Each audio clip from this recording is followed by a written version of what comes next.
Hello children, how are you? Now today we are going to learn YDSE experiment, that is Young's double slit experiment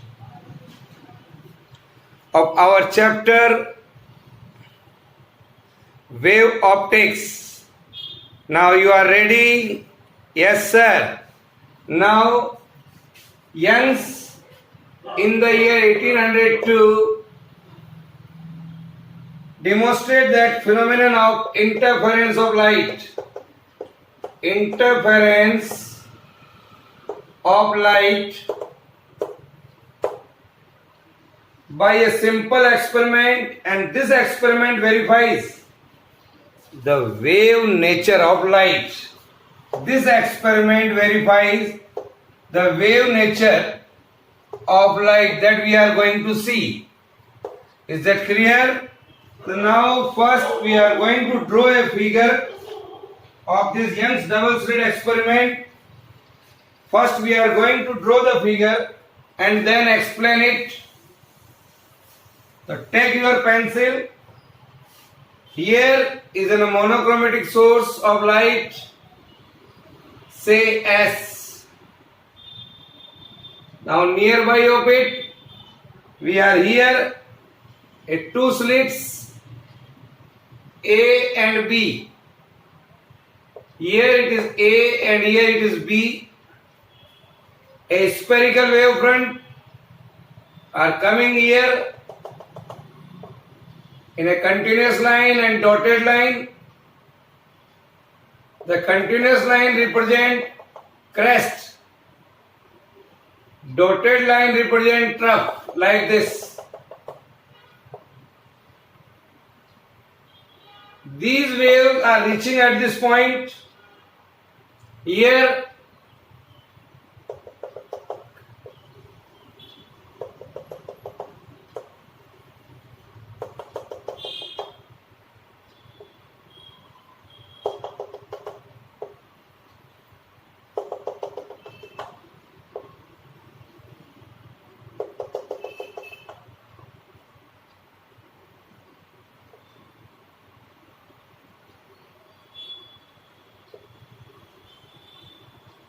draw these crest and trough wavefront like this manner.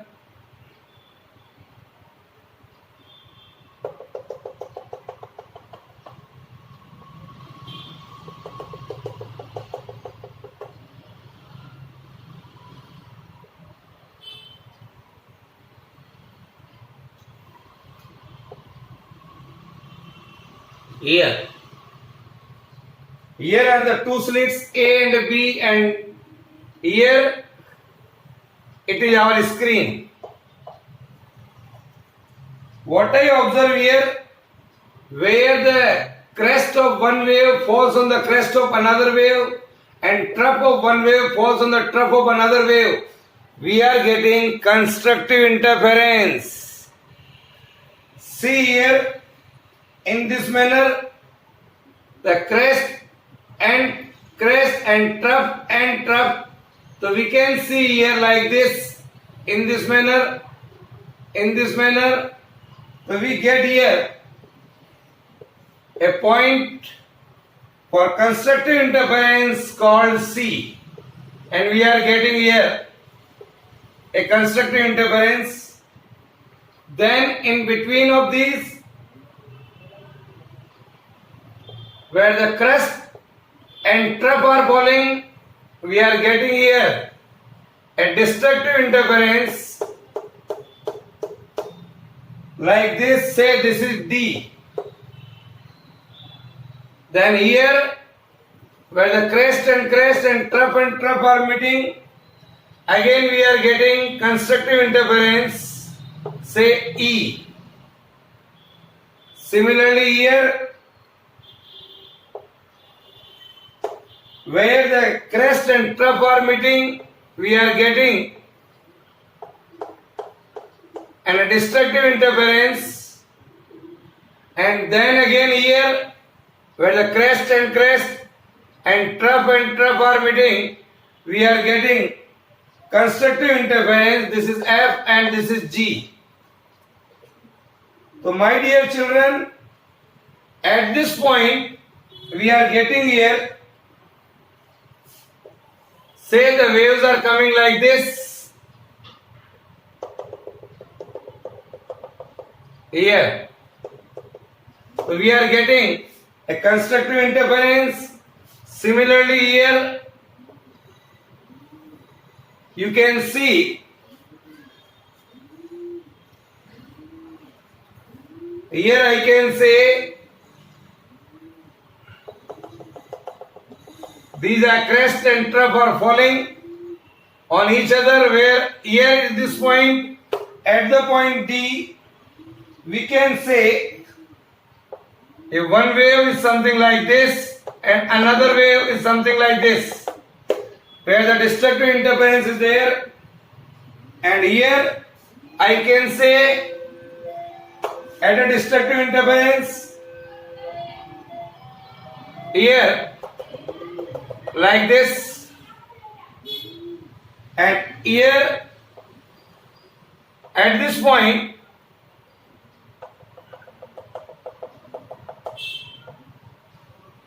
I can say here when both are here in this direction, so we are getting a constructive interference.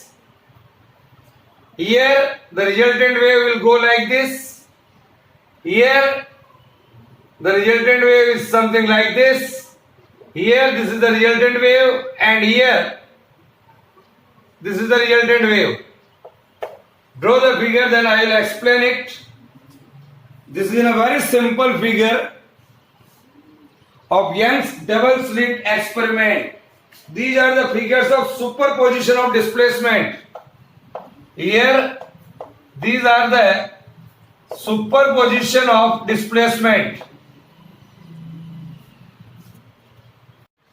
Yes, to see the figure, here you can see S is a narrow slit illuminated by monochromatic source of light. This S is a monochromatic source of light.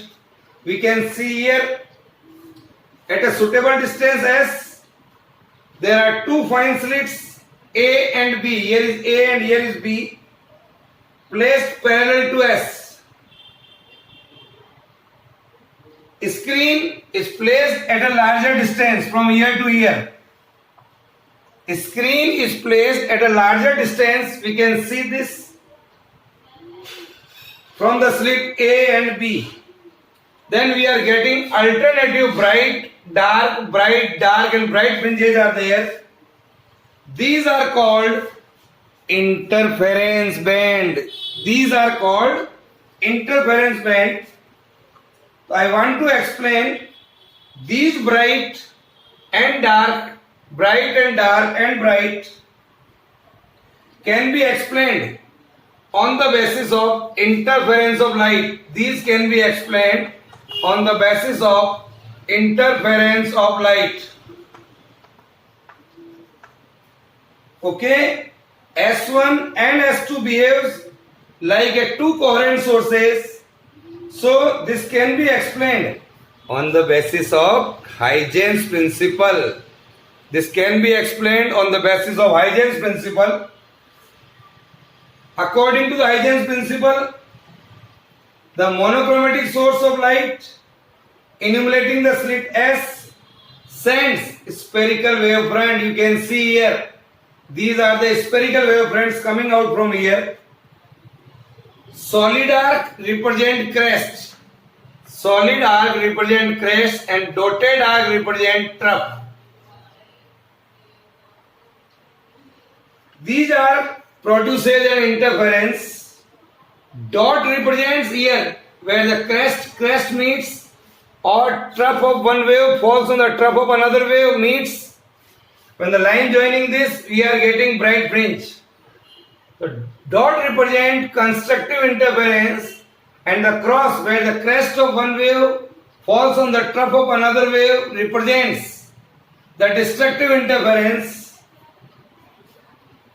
So where crest of one wave falls on the crest of other wave, and trough falls on trough of the another wave, then we will get resultant amplitude and intensity of light is maximum, and that is called constructive interference. And where the crest of one wave falls on the trough of another wave, and when they joins, I will get here the destructive interference. The constructive interference we are getting at a point C, E and G on the screen. Similarly, the crosses represents the position of destructive interference at the point D and F on the screen. So these bright and dark fringes we are getting here appears alternatively. So these bands are called interference fringes. These bands are called interference fringes if S is a source of white light. Then the interference fringes are colored. Then interference fringes are colored and their width are unequal. And their width are unequal. Is it clear? So draw this diagram. It is very important for us. Now my dear children, we are going to see the condition for constructive and destructive interference. Now we are going to learn the constructive and destructive interference mathematical treatment. Condition for constructive and destructive interference.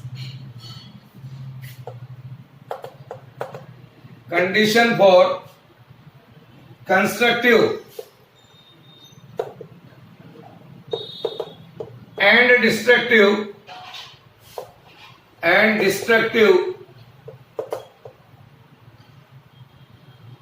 interference.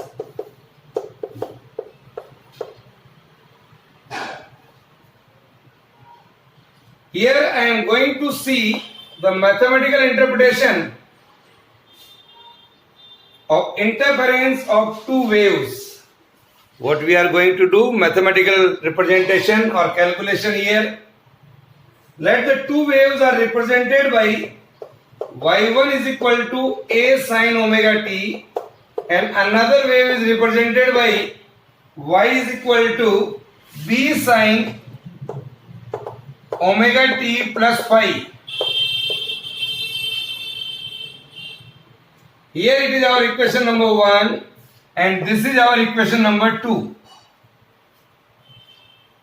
where A and B are the amplitude of the two waves A and B, and phi is the constant phase difference or constant phase angle by which the second wave, this one, leads the first wave by a phase angle phi. So phi is a constant phase angle. This is the constant phase angle.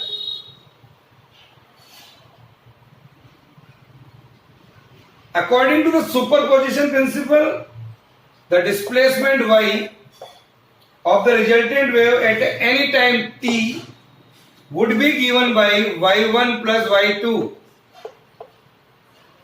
and that is equal to a sin omega t plus b sin omega t plus phi. Now my dear children, b sin omega t plus phi, sin of a plus b, that is sin a cos b plus cos a sin b, cos a sin b here. So I can write here sin of omega t common from here and here. I will get a plus b cos phi plus cos omega t B sin phi here. Now put here A plus B cos phi. Put A plus B cos phi is equal to R cos theta, and B sin phi is equal to R sin theta. Now put these values here. So y comes out to be R sin omega t cos theta plus cos omega t sin theta. Cos omega t sin theta. So again I can write R is equal to sin A plus B omega t plus theta. This is the resultant wave, is an harmonic wave. This is a resultant wave, this is a harmonic wave.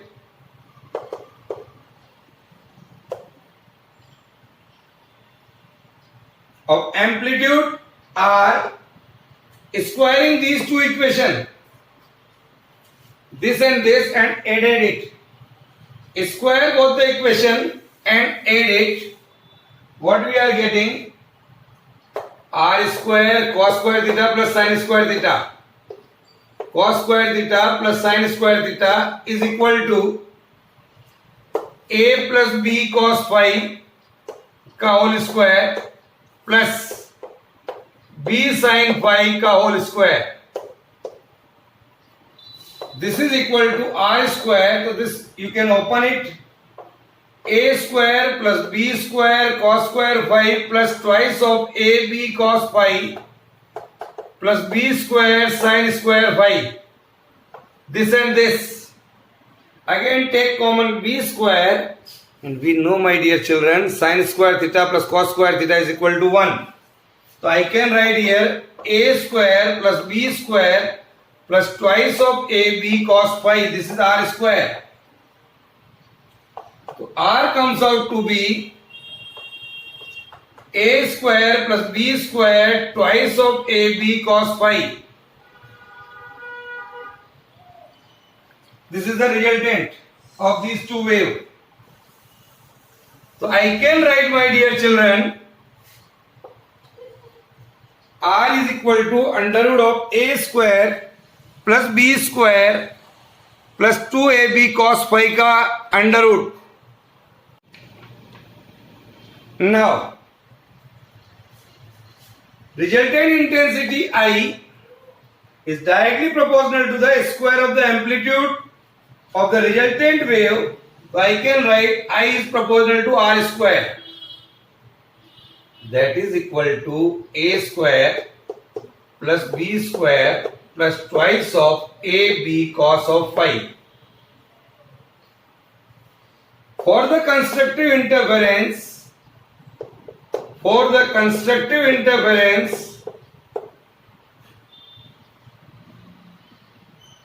I should be maximum.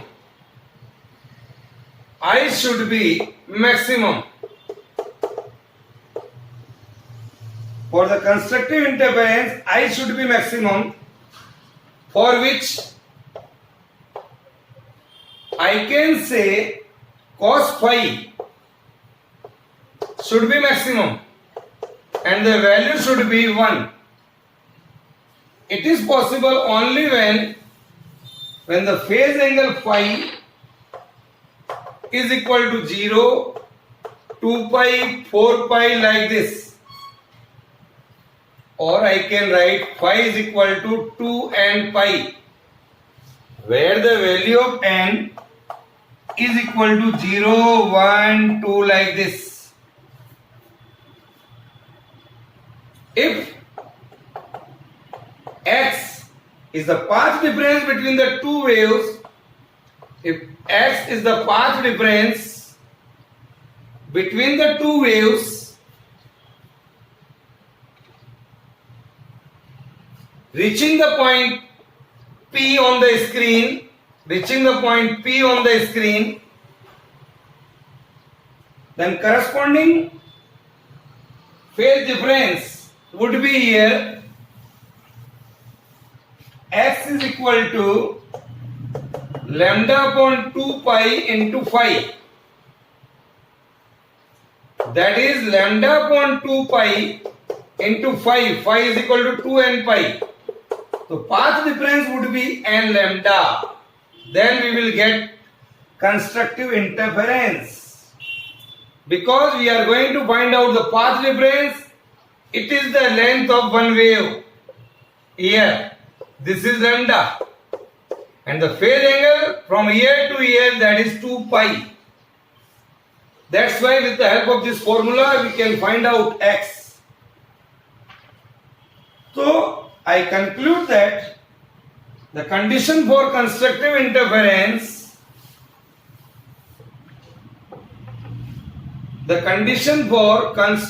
interference, at a point is that phase difference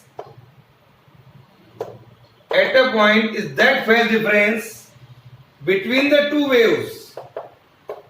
Between the two waves, reaching the point should be 0. Reaching the point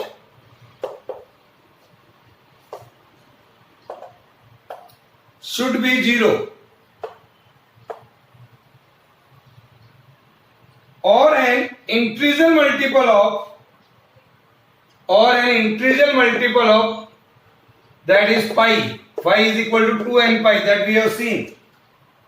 Phi is equal to 2n pi, it is an integral multiple of pi. It should be 0 or an even integral multiple of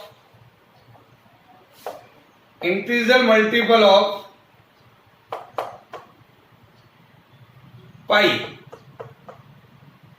Or the path difference, here it is the path difference between the two waves reaching the point should be 0. The path difference in between the two waves should be 0 or an integral multiple of full wavelength. Integral multiple of full wavelength, that is this. This is the condition for constructive interference. This is the condition for constructive interference. And for the destructive interference,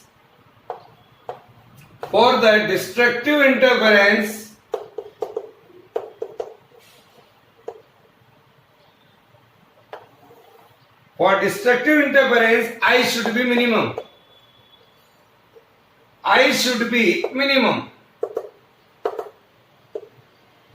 That is possible only when cos phi is minimum. That is equal to -1. That is possible when the phase angle is pi, 3 pi, 5 pi like this. That is equal to twice of n minus 1 into pi. Where n is equal to 1, 2, 3 like this. Where n is equal to 1, 2 like this. And the corresponding path difference between the two waves should be x is equal to, formula is lambda upon 2 pi into phi. That is lambda upon 2 pi into phi is equal to twice of n minus 1 into pi.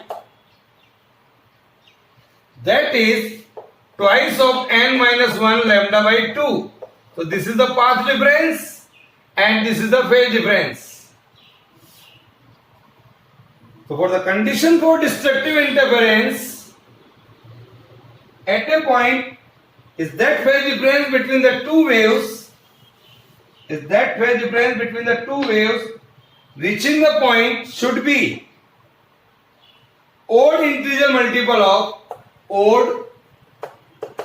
integer multiple of pi. That is pi, 3 pi, 5 pi, like this. Odd integer multiple of pi, or the path difference between the two waves reaching the point should be an odd integer multiple of half the wavelength. Ye lambda by 2, 3 lambda by 2, 5 lambda by 2, like this. So for the constructive interference,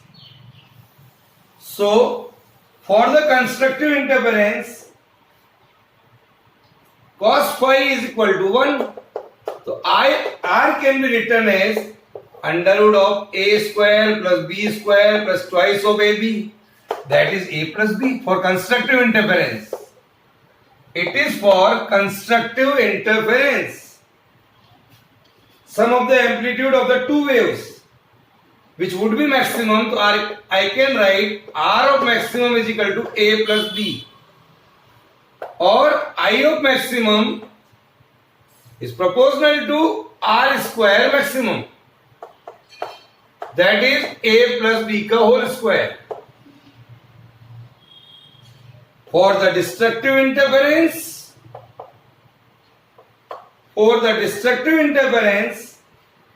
cos phi is equal to -1.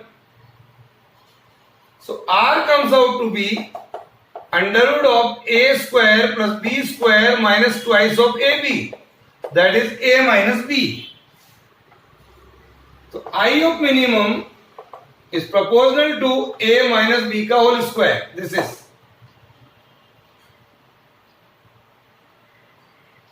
So I of minimum is equal to k into a minus b ka whole square. K is a constant here. Similarly, you can write here I of maximum, that is k into a plus b ka whole square. Divide these two equations, I maximum and I minimum. What we are getting? Divide these two equations, I of maximum divided by I of minimum.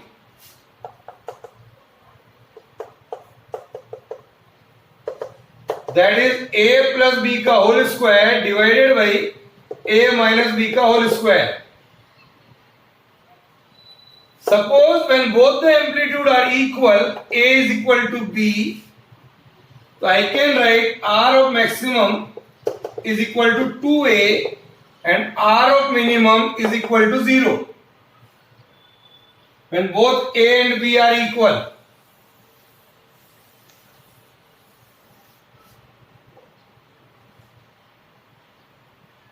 So I can write R square is equal to